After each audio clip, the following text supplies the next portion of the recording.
Sobat Reli, kita ketemu lagi dalam podcast kali ini. Kita kedatangan tamu, seorang penyintas lupus ya? Lupus, iya. Penyintas lupus dari Bandung. Silakan diperkenalkan Kak, dari Bandung. Kak, siapa namanya? Monggo silakan. Oke, hai semuanya.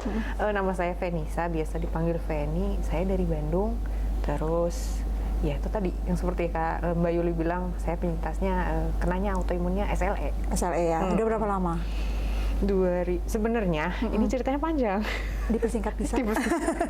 Awalnya tuh 2012 kali ya. 2012 bilangnya tuh dokter kenanya ITP. Sempet pokoknya banyak lah.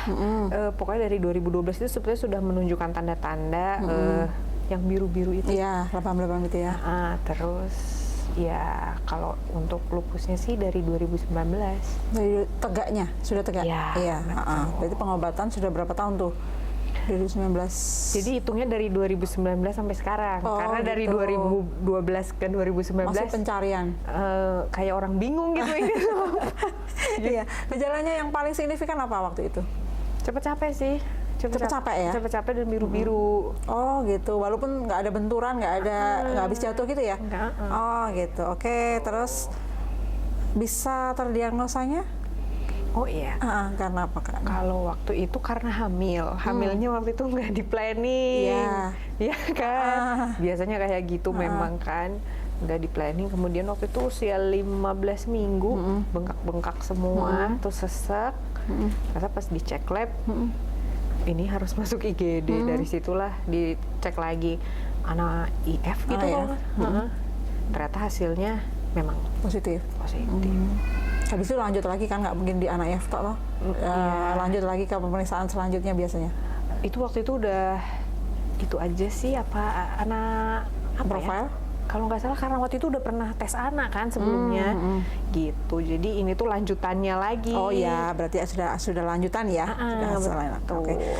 Kak, kemudian ketika itu kehamilannya yang pertama tadi bagaimana ceritanya? Oh itu determinasi akhirnya karena dari bayinya juga nggak berkembang gitu. Iya, oke. Itu sebelum pengobatan berarti ya? Sebelum pengobatan. Terus dengar-dengar ini sekarang dikasih rezeki anak kedua ya berarti ya? Alhamdulillah. Iya. Perjalanannya dari ketika pengobatan ke anak kedua ini kan mestinya dokter akan memberikan izin untuk hamil lagi setelah kondisi penyakitnya sudah stabil kan ya? Betul. Nah, susah nggak ketika mulai promil sampai dengan sekarang dapat itu berapa tahun Kak? Apa berapa bulan mungkin?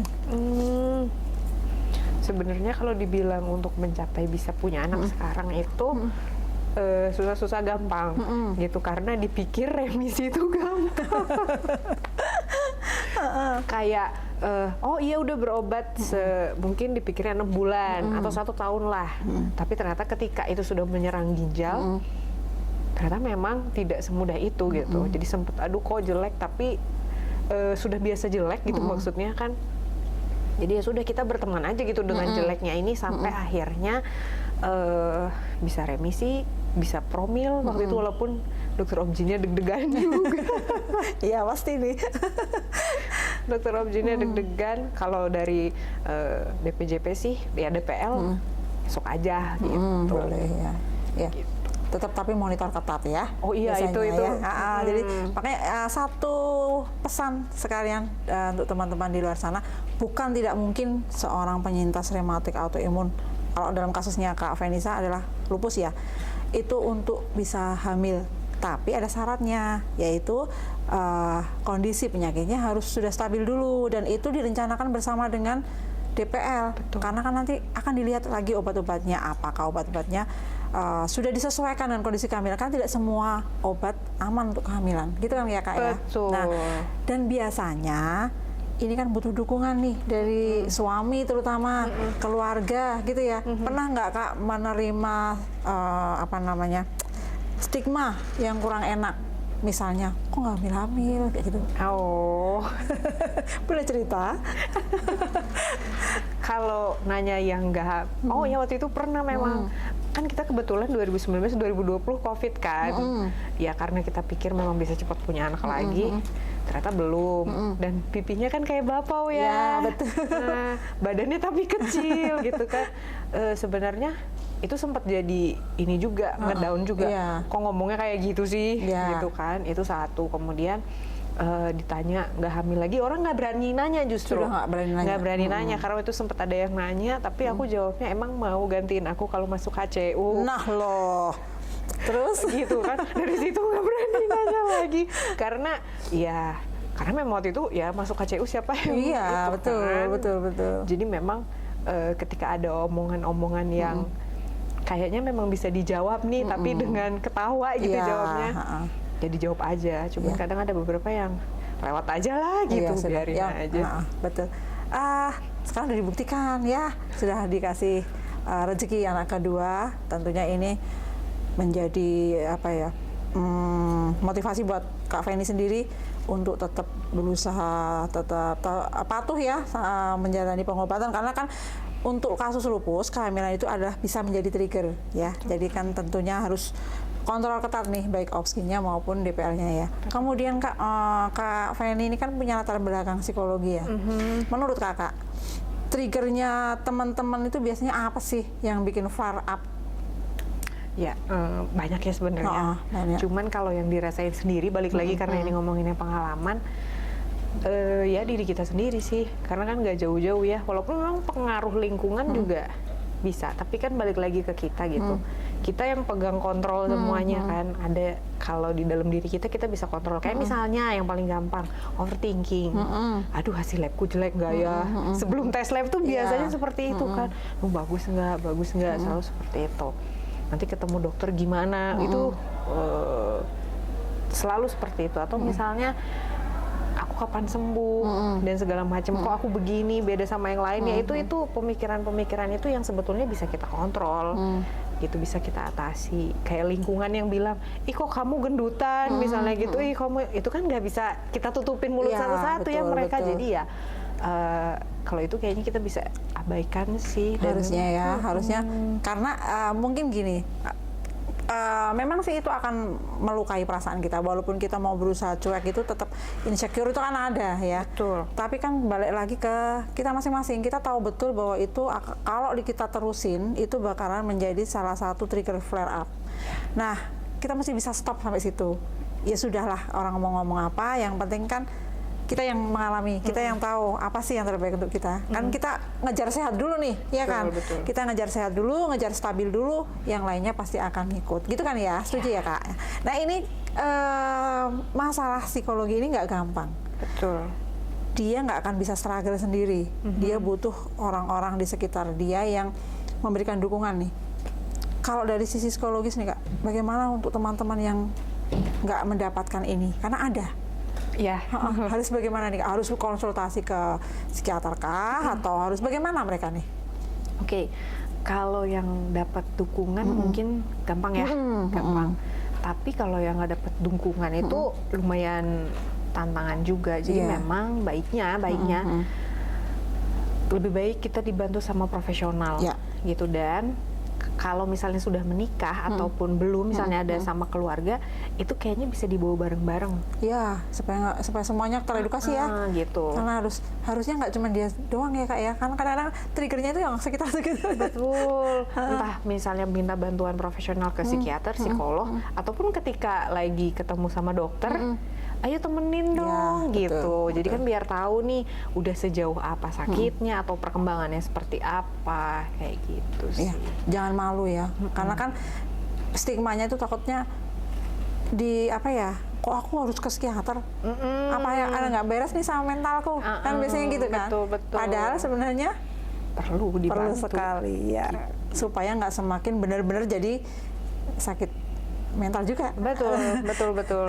Karena itu yang nggak disadarin. Nah, itu dia. Nah, kalau misalnya ya betul, kalau misalnya sudah terlanjur ke sana, nah tentunya pengobatannya kan lebih panjang lagi. Iya. Kan belum tentu nih ketika kita curhat atau ketika kita ke psikolog belum tentu akan mendapatkan terapi pengobatan kan? Iya, betul. Terapi ini dulu kan ya, apa namanya, perilaku dulu ya. Perilaku dulu. Nah, itu jangan takut ya teman-teman. Jangan dikira kalau kita ke sana itu, ke polis sana itu gitu kita dianggap sebagai orang yang maaf dalam tanda kutip nggak beres mentalnya. Enggak, kita kita cerita dulu apa yang kita rasakan. Nanti beliau-beliau ini akan memberikan solusi. Kalaupun ternyata harus dengan obat ya, kenapa enggak ya? Karena kan beberapa memang harus memerlukan terapi obat. Betul, ya. betul, Nanti, betul. tapi jangan takut untuk ke sana. Kita hapus dulu ini negatif thinkingnya kita, ya kan? Nah, betul. Terus nih Kak, Kakak sebagai praktisi dari psikologi nih, sebenarnya kan bukan hanya teman-teman dari rematik autoimun saja yang sekarang ini kondisi mentalnya sedikit goyang ya, yang katanya generasi apa sekarang? Strawberry. Nah, Strawberry. pasti kan banyak nih teman pasien-pasien Kakak nih. Sebenarnya apa sih masalahnya sebenarnya yang membuat mereka nih secara mental nggak sekuat dulu misalnya? Oke, kalau masalah itu banyak faktor. Tapi yang pasti yang harus kita sadari itu adalah informasi kita tuh yang masuk ke kita tuh banyak banget. Kebayangkan, apalagi kerjaannya sekarang anak-anak tuh kan scroll medsos dan lain medsos, ya. sebagainya. Terus lihat orang tuanya apakah dua-duanya kerja atau misalnya masih bisa dampingin, karena itu juga berpengaruh. Ibaratnya ada waktu untuk ngobrol nggak? Nah seperti itu. Jadi sebetulnya yang kalau kata kita mah nggak penting-penting banget sih ada ibu di rumah atau ada orang yang jagain di rumah untuk sekedar ngingetin sesuatu dan lain-lain, itu sebenarnya ngaruh. Gitu. Daripada dia mencari informasi yang di luar ya, yang tentunya belum tentu benar juga ya. Tentu benar juga. Betul sekali. Gitu. Terus ini menurut pengalaman Kakak, pernah nggak punya pasien yang ternyata sesama penyintas? Sementara ini belum ada Belum sih. ya? Belum ada. Belum ada ya. Belum ada. Soalnya kan kadang-kadang kita bingung nih bahwa stres itu merupakan salah satu faktor flare up. Ketika kita menelisik lagi ke belakang, teman-teman itu ada yang munculnya penyakit itu justru ketika dia mengalami sesuatu yang menghantam mentalnya. Jadi pertanyaannya, ini sebenarnya stresnya yang membuat si autoimunnya ini naik atau sebenarnya dia sudah punya kemudian ke-trigger gitu loh. Nah, ada penelitiannya nggak sih? Aku penasaran terus terang. nah justru itu yang ketika kena juga itu saya cari tahu sendiri juga. Aku juga cari tahu ini gimana sih sebenarnya gitu kan. Tapi kalau ngobrol sama dokter lagi ya itu ada saling. Sebenarnya kan kita semua secara apa ya kita bilang di tubuh tuh semua selnya ada kan. Ada termasuk bakat. ada bakatnya. Cuman kan masalahnya ke-trigger atau enggak. Nah. Dan apanya itu yang nggak tahu itu Iya, kan. iya. Jadi sebenarnya kalau di psikologi penelitian itu masih dikit banget. Justru itu sebenarnya yang pengen aku teliti tuh. Iya, soalnya kadang-kadang kita mendengarkan curhatnya teman-teman tuh, kalau dia tuh pasti kan ada sesuatu yang membuat dia flare up yang pertama kali. Biasanya loh, entah dia karena ada masalah pribadi sehingga yang benar-benar ngantem gitu loh Kak. Jadi kena banget di psikisnya. Nah itu yang kemudian membuat fisiknya melemah dan ujung-ujungnya ini ketahuan kalau dia autoimun. Saya tuh beberapa kali mendengar curhat yang seperti itu, cuman saya penasaran sih, ini sebenarnya yang mana dulu, telurnya apa ayamnya dulu? Oh iya. Kayaknya setuju sama dokter Kakak tadi ya, ada keterkaitan di situ ya. Nah itu sampai sekarang pun kenapa kita selalu ngingetin bahwa flare up itu dipengaruhi oleh berbagai macam ya. Betul. Seperti kecapean tadi sempat ada dokter juga yang sharing di sini, kecapean psikis maupun fisik. Betul. Itu yang sering nggak dirasa itu yang psikis itu ya. Psikis Kita mikir apa gitu, lama-lama nggak tercoping ya. Iya. Lama-lama menumpuk dan menjadi full blown. Gitu ya Kak ya. Betul. Satu lagi tambahan Apa itu? Mbak Yuli, gini, kadang kan suka ada yang bilang jangan lupa bahagia, jangan lupa bahagia. Jangan lupa bahagia, cuma ditambahin lagi kalimatnya, jangan lupa bahagia, tapi bahagianya jangan disimpan di orang lain. Maksudnya gimana tuh? Nah, jadi gini, kadang kan kita suka berpikir bahwa kebahagiaan itu dapatnya ketika ada yang baik sama kita, atau misalnya dia bisa bikin aku happy, bisa punya lingkungan yang mendukung dan lain-lain. Tapi sebenarnya kebahagiaan itu kita yang pilih kok. Kita yang bikin. Kita yang bikin. Kita yang meng-create. Betul. Nah. Jadi ketika misalnya aku nih lagi nggak bisa bahagia loh, karena di rumah misalnya lagi berisik atau apa atau kayak gimana. Sebenarnya nggak bisa juga kayak gitu.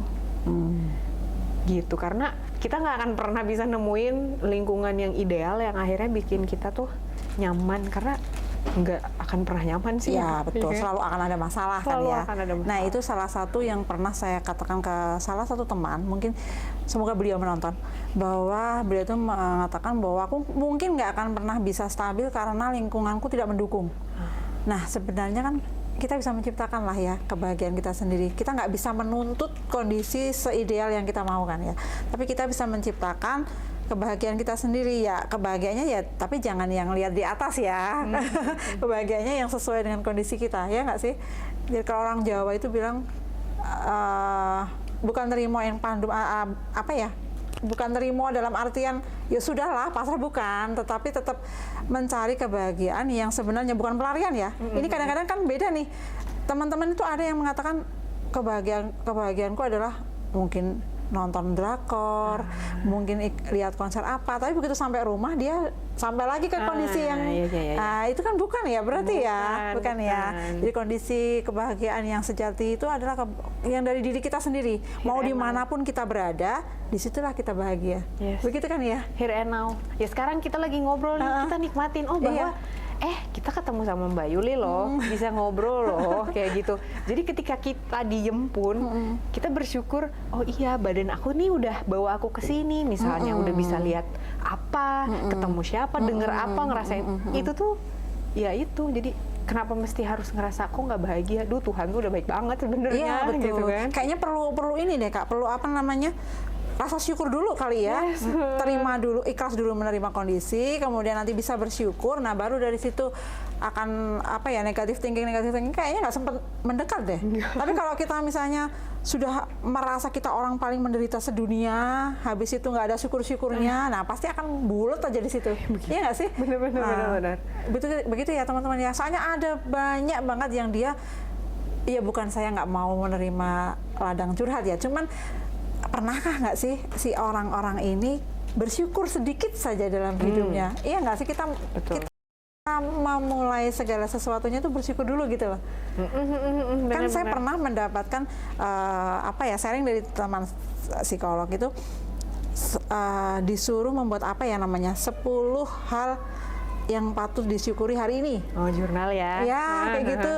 Terus nanti enggak bisa, susah. Ya udah, bikin 10 hal yang membuat kamu kesal. Oh, cepet banget. Berat gitu. Sudah selesai. Sekarang bikin 5 hal yang membuat kamu bersyukur. Susah gitu. Tambah lagi 5 yang kamu nggak suka. Tambah lagi, cepet banget. Kenapa sih hal yang baik itu selalu susah untuk kita temukan?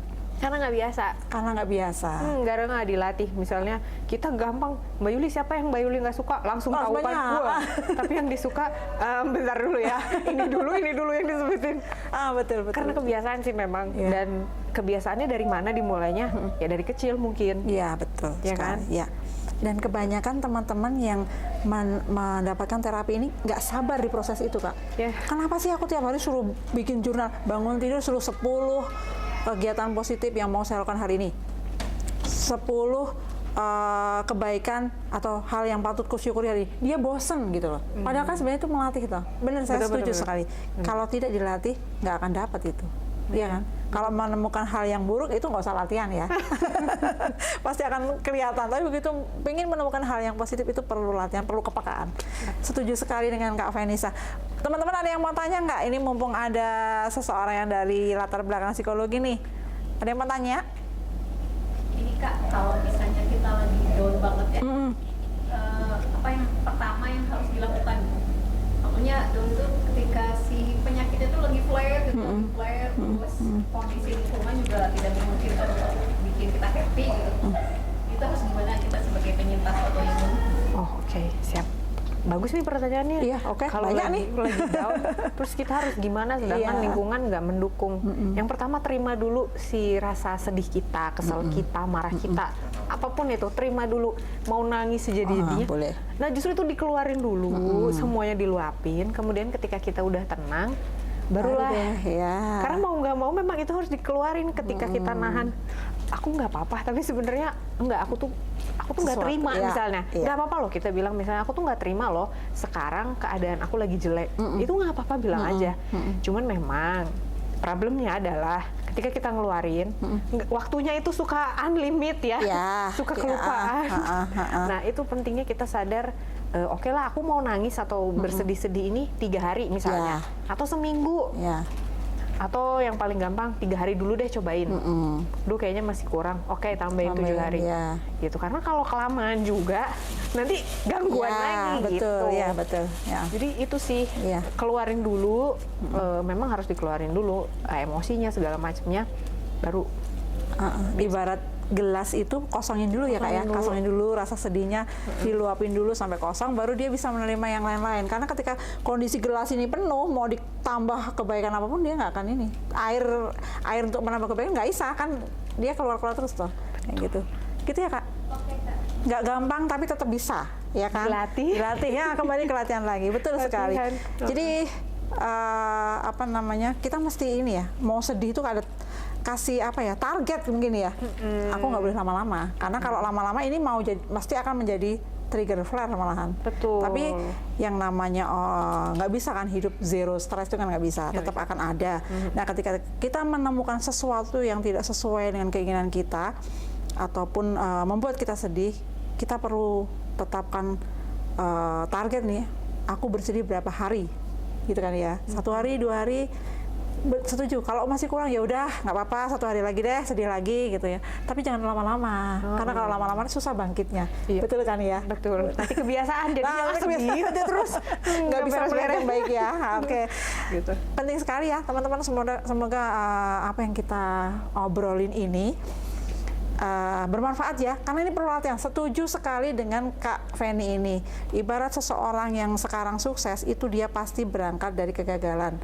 Ibarat orang yang sekarang bijaksana, dia pasti berangkat dari hal-hal yang dia pernah terpuruk paling dalam hidupnya, dan dia bisa bangkit. Itu adalah pelajaran yang membuat dia bisa menjadi bijaksana. Mudah-mudahan teman-teman bisa mendapatkan pencerahan dari apa yang kita obrolin siang ini. Kak Fenisa semoga sehat selalu, kandungannya juga sehat selalu, melahirkan dengan dilancarkan, anaknya sehat selalu. Gitu ya Kak ya, terima kasih atas waktunya. Salam rally. Lupus itu serius, tapi harapan tidak boleh putus karena lupus. Oke. Ulangi lagi coba. Ulangi lagi. Lupus itu serius, tapi harapan tidak boleh pupus karena lupus. Oke, lupus itu serius, tapi harapan tidak boleh Pupus karena lupus. Terima kasih.